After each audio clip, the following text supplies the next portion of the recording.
Hello everyone, welcome once again to the online platform of Hera Public School, Phadgudia, Azamgarh. I am Mohd Sadiq, a faculty member here, and in today's session of our JEE Main PYQ series, we will be tackling another set of previous year questions from Kinematics to continue our journey towards mastering the exam. So let's jump right in and break down these problems together. Let's see the first question of today's session. Here it is.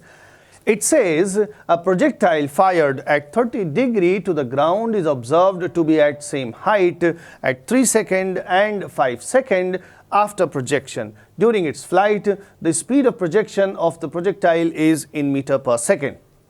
Okay, so the projectile is fired at 30 degrees to the ground and at two different times. At t is equal to 3 seconds after the projection and at t is equal to 5 seconds after the projection, the projectile is at same height from the ground.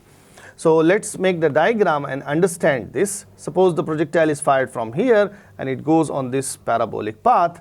This is y-axis, this is x-axis. Then clearly we can see that at two different times the projectile is at same height from the ground. Okay. Now, how to make use of this information? Let's write the second equation. We have done this kind of problem in the previous segments also. So let's write the second equation along y-axis. So second equation along y-axis, y is equal to initial velocity along y-axis is u sine theta into t minus half gt square. Now, if in this equation y is made constant, then this is a quadratic equation in time. And for any quadratic equation, there are two roots of the variable and the sum of the roots. So let's rearrange the terms first. ये half gt square, इसको हम left hand side में ले लेते हैं, half gt square minus u sine theta t, and let's write h in place of t, so plus h is equal to 0. So this is a quadratic equation in t, and there will be two roots, there will be two values of this t, and we know that the sum of the roots in a quadratic equation, let us say that two roots or the two values of t is t1 and t2, then the sum will be minus b by a.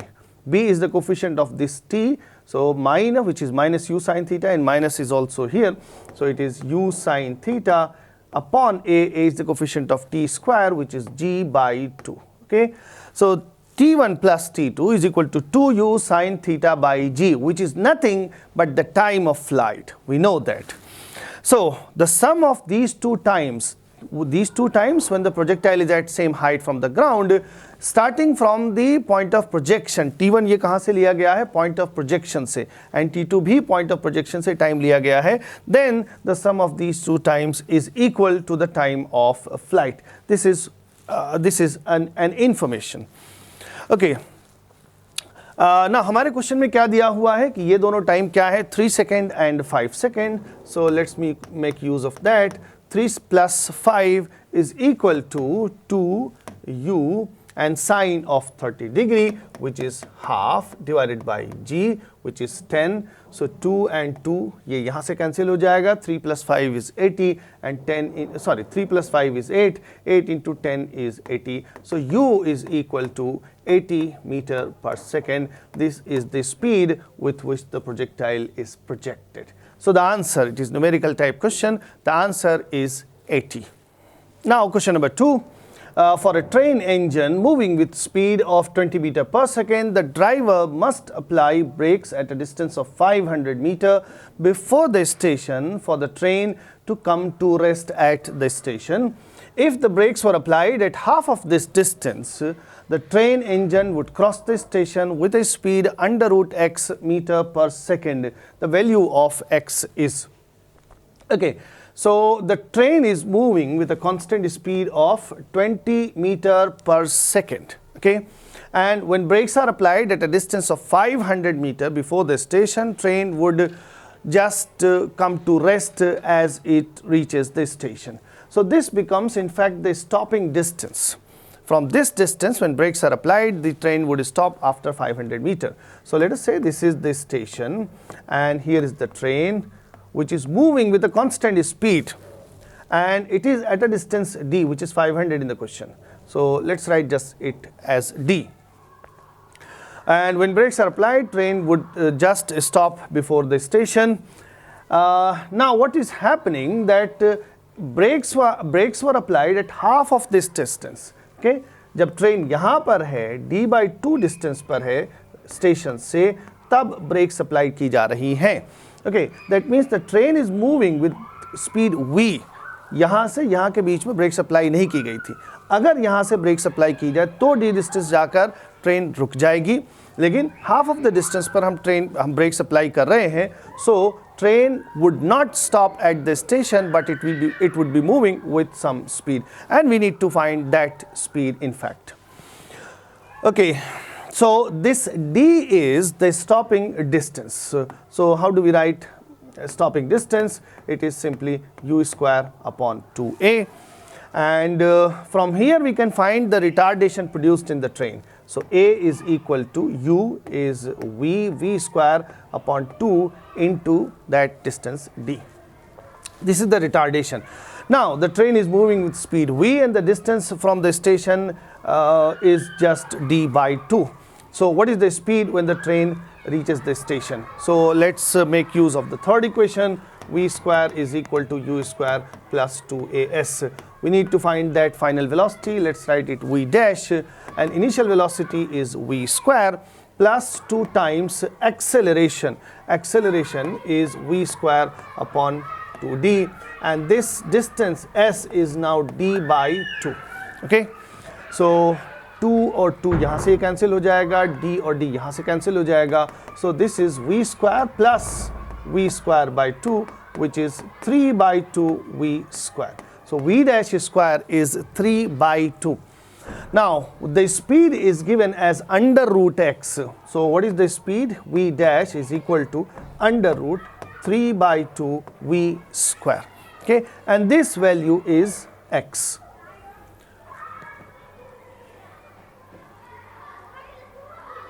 Okay, so इसको अगर हम इस तरह से compare करें under root x, तो x is nothing but 3/2 v.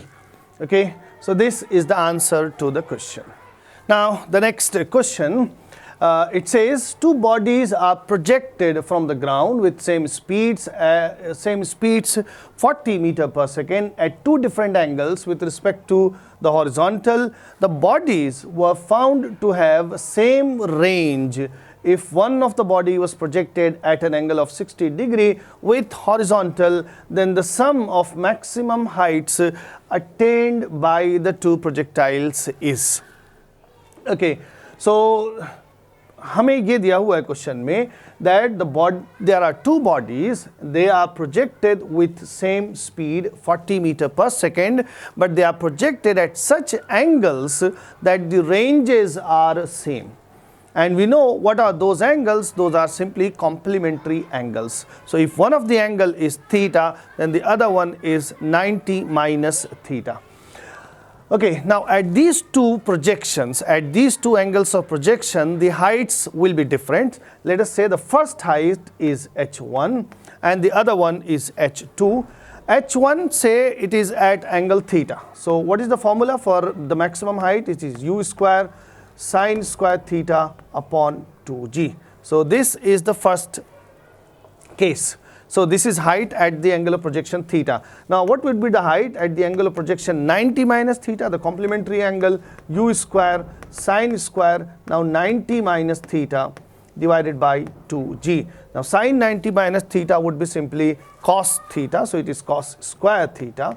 So h2 is equal to u square cos square theta upon 2g. Okay, अब हमें क्या दिख रहा है कि h1 है u square upon 2g sin square theta and h2 is u square upon 2g cos square theta. U square upon 2g is common in both the terms, and if I can add them, there will be a term sin square theta plus cos square theta. So let us add h1 and h2 to find something. h1 plus h2 is equal to u square upon 2g. Let's take this as common. So what would be left? Sin square theta plus cos square theta in the bracket, cos square theta, okay, which is simply 1. So h1 plus h2, the height of, the sum of these two maximum heights is u square upon 2g. So h1 plus h2 is equal to u square, which is 40. So 40 into 40 divided by 2g, which is simply 10. So 20, ये 2 times यहाँ चला जाएगा, 2 into 40 is 80. 80 meter will be the sum of these two maximum heights at the complementary angles. So this is the answer to this question. Let's move on to the next question. यहाँ पर एक चीज़ आपको ये ध्यान देनी है कि इस तरह के टर्म्स जब भी इस तरह के दो इक्वेशंस हमें दिखाई दे दें, जिसमें एक इक्वेशन में साइन थीटा है, दूसरे इक्वेशन में कॉस थीटा है, या ऑलरेडी साइन स्क्वायर थीटा या कॉस स्क्वायर थीटा दिया हुआ है, then it is always good to add those two equations. अगर सिर्फ साइन थीटा दिया हुआ है तो इक्वेशंस को स्क्वायर करके ऐड करते हैं, और already sine square theta cos square theta दिया हुआ तो सिंपली उन इक्वेशंस को ऐड कर देते हैं. मोस्ट ऑफ द केसेस में हमें इस तरह का एक ब्रैकेट मिल जाता है which reduces to 1 simply. Okay, now let's move on to the next question. The speed of a swimmer is 4 km per hour in still water. If the swimmer makes his strokes normal to the flow of river of width 1 kilometer, he reaches a point 750 meter down the stream on the opposite bank. The speed of the river water is in kilometer per hour. Okay, so this is the case of riverboat problem or swimmer river problem. The swimmer is crossing the river and the width of the river is 1 kilometer, and when he crosses the river, he is swept away along with the current of the river by 750 meter. Okay, and we need to find the speed of the river water. So this is the case of relative velocity. If you observe the swimmer from the ground, the speed will be different, and in the water the speed will be different. So relative velocity, let's write the velocity of the swimmer with respect to the water or with respect to the river. How can we write it? From the vector addition subtraction, we know this is Vs minus Vr simply. Okay, so now what is the absolute velocity? What is the velocity in the ground frame of the swimmer? So velocity of the swimmer is Vsr plus Vr, ये हो जाएगा. And यहाँ पर हमें इसकी direction दी हुई है. The swimmer is making his strokes normal to the river current. So let's make the diagram. This is the velocity of the swimmer in the water with respect to the river, which is if the water is flowing along this direction, let's write it Vr. If this is Vr, then Vsr is perpendicular to the river current, to the river flow. Okay, then the velocity of the swimmer in the ground frame is simply the sum of these two vectors. So where will be the sum? Where will be the resultant? The resultant will be somewhere here in between them.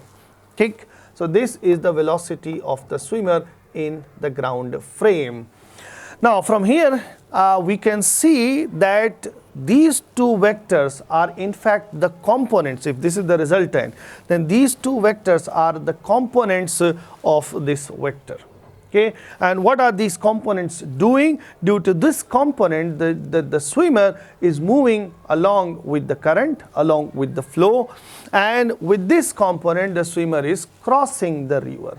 So in crossing the river, this component is utilized, and in moving down the river, down the flow, this component is utilized. Okay, so with this component which is given to us, this is 4 km per hour, so we can easily find the time in crossing the river. So the width, distance is 1 km, and the speed perpendicular to the river or VSR is 4 km. So what is time? Time is equal to distance upon speed, so 1 upon 4 r. This is the time. Now we need to find this velocity. So what is the velocity? Velocity is simply displacement upon time. Now what is the displacement in this direction, which is the drift, which is the drift along the current, that is 750 meters. So this drift is 750 meter. Now velocity, this component is very simple, displacement upon time. So VR, velocity of the current, is 750 meter. Let's convert this in kilometer because they are asking the velocity in kilometer per hour. So 750 meter would be simply 0.75 kilometer, and the time is 1 upon 4. So 1 upon 4, that is simply 4 times 0.75, that would be 3 kilometer per hour. So this is the velocity of the river current. Okay, this is the answer to this question. Again, it was a numerical type question. Let's move to the next question. Okay, in this question, what is given to us? A passenger sitting in a train A moving at 90 km per hour observes another train B moving in the opposite direction for 8 seconds. If the velocity of the train B is 54 km per hour, then the length of the train B is. Okay, again this is the case of relative velocity. Observer is sitting in train A and he is observing another train B which is moving from the opposite direction, and the observer is looking at the train B for 8 seconds. That means the train B has taken 8 seconds to cross that particular observer. Okay. So suppose this is train A and the train A is moving with a speed 90 km per hour.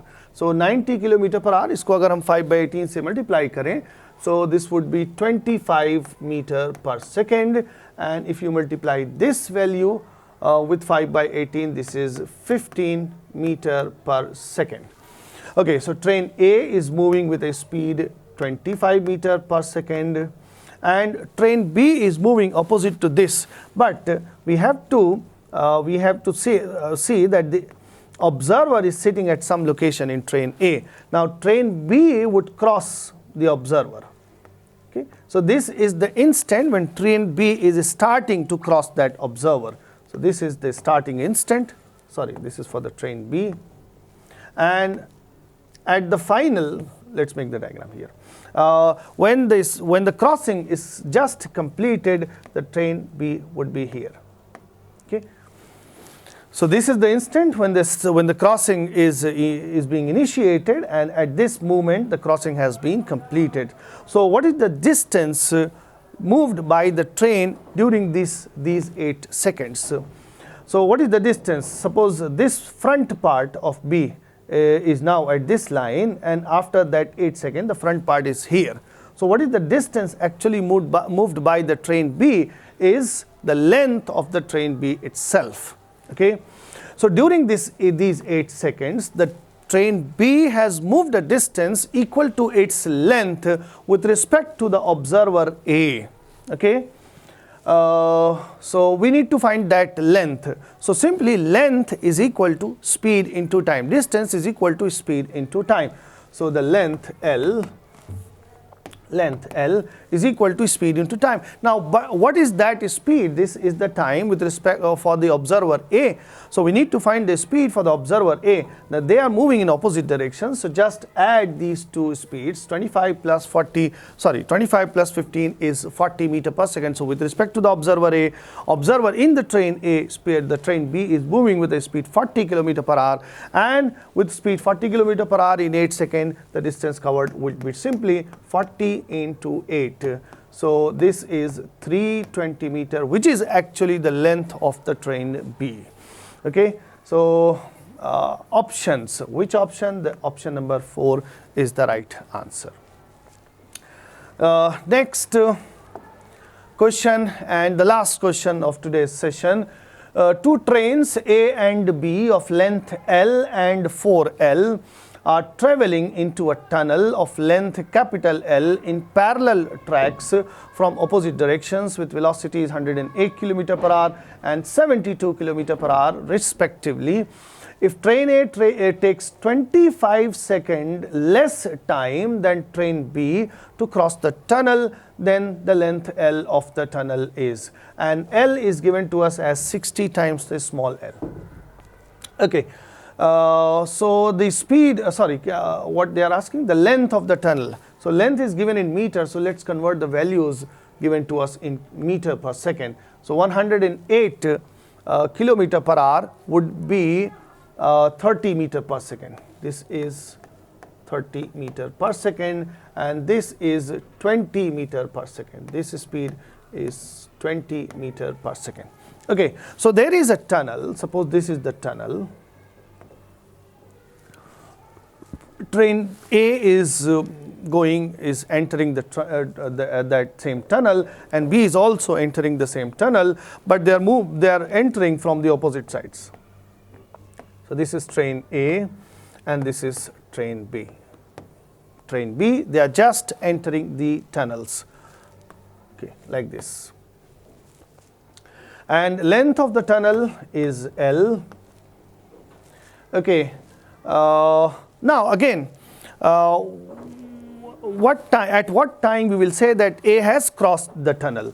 When the train A is here, has reached here, we would say that it has crossed the tunnel. So if the length of the tunnel is capital L and the length of the train A is L, then what is the distance traveled by the train A in crossing that tunnel?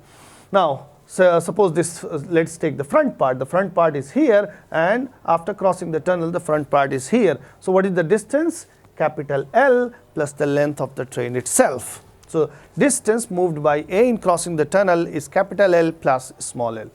And similarly for B, the distance moved in crossing would be capital L plus the length of the train B, which is 4L. So capital L plus 4B. Now they are saying in the question that train A takes 35 seconds less time than train B.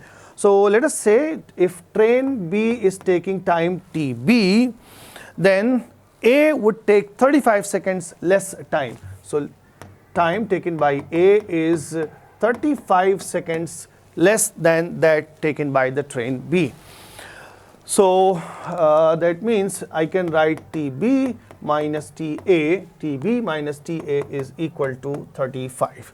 So we will use that equation. Okay, so these are the information given to us. So distance moved by train A in crossing the tunnel is L plus capital L, which is 60L. So for the train A, distance is 61L, and for the train B is L plus 4L. So this would be 64L. Okay, and they are moving with 30 and 20 meter per second speed. So let's calculate the time taken by A to cross the tunnel. Now train A is moving, is covering this distance. So time for A is equal to simply speed upon distance upon speed. So distance is 61L divided by speed. Speed for train A is 30, this is 30, and for train B the distance is 64L divided by the speed, which is 20 meter per second. Now let's put these two values in this equation. So TB is 64L divided by 20 minus TA is 61L divided by 30 is equal to 35. Okay, so we can solve it. The LCM,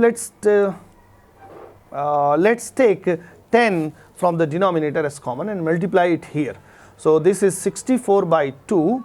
64 by 2 is 32L minus 61 upon 3L is equal to 35 into 10 is 350. Okay, let us simplify this. So 32L minus what we have 61 by 3L is equal to 350. So this would become 32 into 3, 96L minus 61L, and the LCM would be 3, and we can take that here, 350 into 3. Now 96 minus 61 would be 35L is equal to 350 into 3, and 35 goes 10 times in 350. So 10 into 3 is small l. Small l is equal to 30 meter. So this is the value of a small l, but they are asking the length of the tunnel, which is 60 times the small l.